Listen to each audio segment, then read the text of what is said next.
तो पूरी दुनिया में इन दिनों मिसाइल की सुनामी आई हुई है। एक तरफ जहां हिंदुस्तान की मिसाइल फोर्स से ड्रैगन की सांसें अटकी है, तो वहीं अमेरिकी सुपर मिसाइल से बीजिंग थर्रा रहा है। कैसे पूरी दुनिया में इस वक्त मिसाइल रेस चल रही है, इस रिपोर्ट में आपको दिखाते हैं। ये वर्ल्ड्स फर्स्ट है। जो अमेरिका और इजराइल का सॉल्यूशन है वो 120 mm के लिए है। तो 81 के लिए ये वर्ल्ड्स फर्स्ट है। तो जो गाइडेड मिसाइल में जो टेक जाता है वो इस छोटे से फॉर्म फैक्टर में आ गया है। इजेक्टर रैक है, वो एरो ग्रेड है, जो फाइटर एयरक्राफ्ट में लगते हैं। उस कैपेबिलिटी के साथ ये इजेक्टर रैक बना है। 81 कैटेगरी में ये अपने आप में यूनिक है, पूरी दुनिया में फर्स्ट है। अब नहीं है, पूरी दुनिया में आप देख रहे हैं कहीं से कोई आवाज इंडिया के खिलाफ नहीं उठ रही। और दूसरी जानिब इस कदर खौफनाक जंगी तैयारियां ये कर रहे हैं कि मैं एक्चुअली हैरान हूं कि अभी तक इन्होंने पाकिस्तान पर हमला क्यों नहीं किया।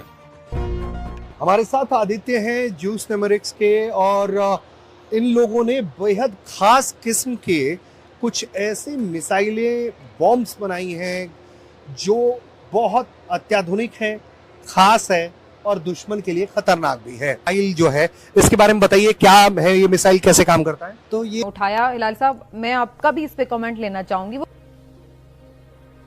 मेरे ख्याल में ये टाइम बॉम्ब से भी ज्यादा खतरनाक है। ऐसे वाकयात सिर्फ 48 घंटे हमें तकलीफ देते हैं, फिर सब नॉर्मल हो जाता है और तब तक एहसास दफन रहता है जब तक कि अगला वाकया ना हो जाए। ये एक यूएवी वेपनाइजेशन किट है जो ड्रोन एग्नोस्टिक है। तो मार्केट में कोई भी ड्रोन जो अवेलेबल है जिसका minimum payload carrying capacity 5 kilo होगा, उसको हम वेपनाइज कर सकते हैं। तो ये ड्रोन एग्नोस्टिक है, तो ये स्केलेबिलिटी में बहुत काम आएगा। तो इसमें जो वॉरहेड लगेगा वो कितने का वॉरहेड लग सकता है? तो मिनिमम पे हमारे पास जो वॉरहेड है वो 2 किलो का है। उसके बाद 5, 7, 10, 15 और 25 किलो तक हमारे पास वॉरहेड है। और जो इजेक्टर रैक है वो एरो ग्रेड है, जो फाइटर एयरक्राफ्ट में लगते हैं। उस कैपेबिलिटी के साथ ये इजेक्टर रैक बना है। और हमने इसके ऑलरेडी 120 से ज़्यादा ट्रायल्स ऑन फील्ड कर लिए है और ये अभी 10 मीटर के अंदर ही गिर रहा है।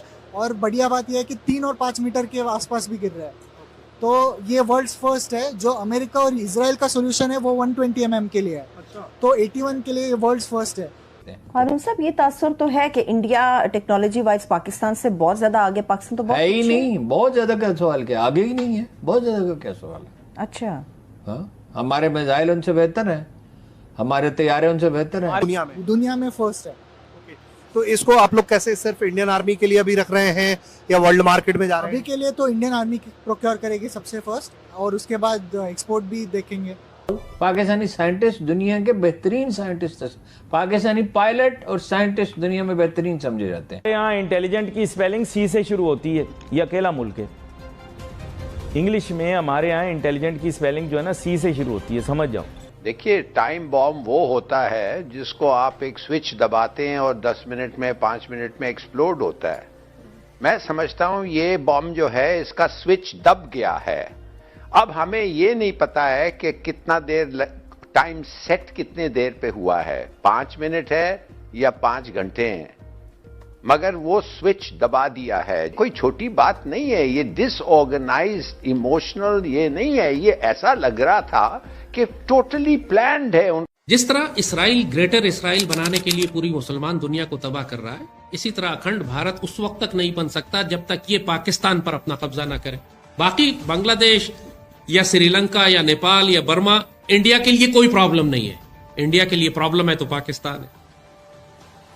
और नरेंद्र मोदी के ये टर्म और उनके अंदर ये जो ज़ायनिस्ट फैशिस्ट इंडिया में हुकूमत कर रहे हैं, अब ये पूरी तरह ये देख चुके हैं कि इसराइल जिस तरह पूरी मुसलमान दुनिया में तबाही मचा रहा है और कोई इसको रोकने वाला नहीं है, अब उससे क्लू लेकर ये पूरे इंडिया में बुरी तरह से मुसलमानों को मार रहे हैं, तबाही मचा रहे हैं, कत्लेआम कर रहे हैं, मुसलमानों की मसाजिद गिरा रहे हैं, उनकी प्रॉपर्टीज जब्त कर रहे हैं। बुलडोजर जस्टिस जिसे ये कहते हैं कि जरा जरा सी बात के ऊपर चोरी पर मुसलमान पकड़ा जाता है, बुलडोजर लेके जाते हैं, उसका घर गिरा देते हैं। मतलब एक तमाशा लगाया हुआ है इन लोगों ने पूरे इंडिया में। इनको पता है कि कोई इनका हाथ रोकने वाला अब नहीं है। पूरी दुनिया में आप देख रहे हैं कहीं से कोई आवाज इंडिया के खिलाफ नहीं उठ रही।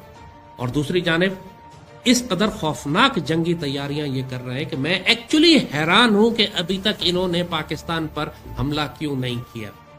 The only reason I can understand is कि ये नजूमियों पर बहुत एतबार करते हैं, इल्म नजूम पे। ये सारी अपनी मिलिट्री प्लानिंग, अपनी पॉलिटिक्स, अपनी सियासत इल्म नजूम पर बेस करते हैं। हिसाब लगाते हैं कि हमारे लिए सितारे कौन से मैच करते हैं, किस सितारों में। तो हम परस्त लोग हैं, जाहिल हैं, अल्लाह जाहिर है, अल्लाह रसूल तो इनके पास नहीं है। तो ये अपने शैतानी हिसाब किताब लगाकर ये फैसला करते हैं कि हमने क्या करना है। इनको अपरेंटली अभी तक कोई सिग्नल नहीं मिला इनके नजूमियों की तरफ से कि कौन सा वक्त बेहतर है पाकिस्तान पर हमला करने के लिए। वरना जिस किस्म की ये खौफनाक जंगी तैयारियां कर रहे हैं, जिस किस्म का असलहा प्रोक्योर कर रहे हैं, जिस तरह ये इसराइल के साथ मिलकर टेक्नोलॉजी ले रहे हैं, जिस तरह यूक्रेन की जंग से सीख रहे हैं, जिस तरह पाकिस्तान की सरहदों के पास दुनिया की हर पॉसिबिलिटी की एक्सरसाइज करके वैलिडेट कर चुके हैं उसको, चाहे वो डीप इंसर्शन हो, चाहे वो एम्फीबियस लैंडिंग्स हो, चाहे वो ग्राउंड इन्वेजन हो, चाहे वो एयर इन्वेजन हो, चाहे वो उनकी गोल्ड स्टार डॉक्ट्राइन हो, चाहे थिएटर कमांड हो, हर चीज की एक्सरसाइज करके हर नए वेपन सिस्टम को, चाहे वो ड्रोन स्वार्म्स हो, चाहे वो रोबोटिक्स हो, हर किस्म के वेपन सिस्टम को ये हमारी सरहदों के पास टेस्ट, रियलिस्टिक एनवायरनमेंट पे टेस्ट करके देख चुके हैं कि हमने पाकिस्तान में जब दाखिल होना है तो हमें कौन कौन सी मुश्किलात, ऑब्स्टिकल्स का सामना होगा, हमने उन्हें कैसे क्रॉस करना है। 1-1.5 साल हो चुका है, कम से कम मेरे हिसाब से ये कई अरब डॉलर खर्च कर चुके हैं सिर्फ पेट्रोल और असला फायर करने में, पेट्रोल जलाने में। और इतनी ज्यादा एक्सरसाइजेज ये कर रहे हैं कि एक्चुअली एक्सरसाइज फटीग होना शुरू हो जाती है आर्मी के ऊपर। मुसलसल एक्सरसाइज करके इस तरह जंगों की तैयारी कर रहे हैं पागलपने की हद तक। लेकिन अभी तक उन्होंने फिजिकल इन्वेजन नहीं की, क्योंकि शायद वो ये इंतजार कर रहे थे कि पाकिस्तान में टीटीपी जो है, अफगान तालिबान के आने के बाद टीटीपी को जो उन्होंने दोबारा लॉन्च किया था, वो पाकिस्तान के अंदर तबाही इतनी मचा लेगी जैसे मिडल ईस्ट में इन्होंने दाइश के जरिए और दूसरे दहशतगर्द ग्रोहों के जरिए किया। बीएलए जो है वो ज्यादा एक्टिव हो जाएगी, मंजूर पिश्तीन और मारंग बलोच ज्यादा बड़ी अनारकी खड़ी कर सकेंगे। और पाकिस्तान में तहरीक इंतशार और इमरान के जो फौज के खिलाफ एक बयानिया चल रहा है जिसकी वजह से फौज अंडर प्रेशर थी, उसी तरीके से माहौल बन गया था, बनाया जा रहा था जैसे मशरकी पाकिस्तान में फौज के खिलाफ था। तो इंडियंस उम्मीद कर रहे थे कि ये सारे एलिमेंट्स मिलकर पाक फौज को अंदर ही फंसा लेंगे और कौम और फौज के दरमियान फासला बढ़ जाएगा और कौम फौज के साथ नहीं होगी, तब हम दाखिल होंगे उस वक्त के जब मुल्क के अंदर खाना जंगी हो रही होगी, जिस तरह मशरकी पाकिस्तान में थी। मगर अल्लाह का फजल है कि वो हालात भी पाकिस्तान में नहीं बन सके। अल्लाह का एहसान और करम है कि पाक फौज ने टीटीपी की दहशतगर्दी को भी खासी हद तक कंटेन किया हुआ। वो थ्रेट हमारा खत्म नहीं हुआ, बहुत बड़ा थ्रेट है हमारे लिए वो, क्योंकि एलिमेंट ऑफ सरप्राइज उनके पास है। वो किसी भी वक्त कहीं पे भी पाकिस्तान के लिए बहुत बड़ा मसला खड़ा कर सकते हैं, जैसे माजी में उन्होंने किया था, हमारे एयर बेसिस पे अटैक किया था, हमारे हेडक्वार्टर्स पे अटैक किया था, हमारे कॉन्वॉयज को एम्बुश करते हैं, हमारी पुश्त गैर महफूज हो जाती है। लेकिन बहरहाल वो एक जंग है कि जो हम लड़ रहे हैं और अल्लाह के फजल से कंटेन कर रहे हैं उसको। सीरिया वाली सूरत है, समझते हैं कि इन लोग जो किया है अपने मजहब को प्रोटेक्ट करने के लिए किया है, बेशक। और जैसे मैंने कहा, इट्स टू लेट। हमारी कसूर है, हमारा कसूर है। हमारे बच्चे जो हैं इनके उम्र पे हम इनको प्राइवेट स्कूल्स में भेजते रहे, हम इन पे पैसे खर्चते रहे, हमें इनको परवाह नहीं था कि हमारे जो गरीब हैं वो किधर स्कूल जाते हैं और वो क्या पढ़ते हैं। हमने सोचा कि भाई ये ऐसे ही रहेंगे हर वक्त, मगर अब ये दे आर ए डेंजर। अब क्या ट्रेनिंग है, अब आपको हम भुगत रहे हैं और भुगतना पड़ेगा। तो देखिए, कहने की बात ये है, हम तकसीम हो गए हैं।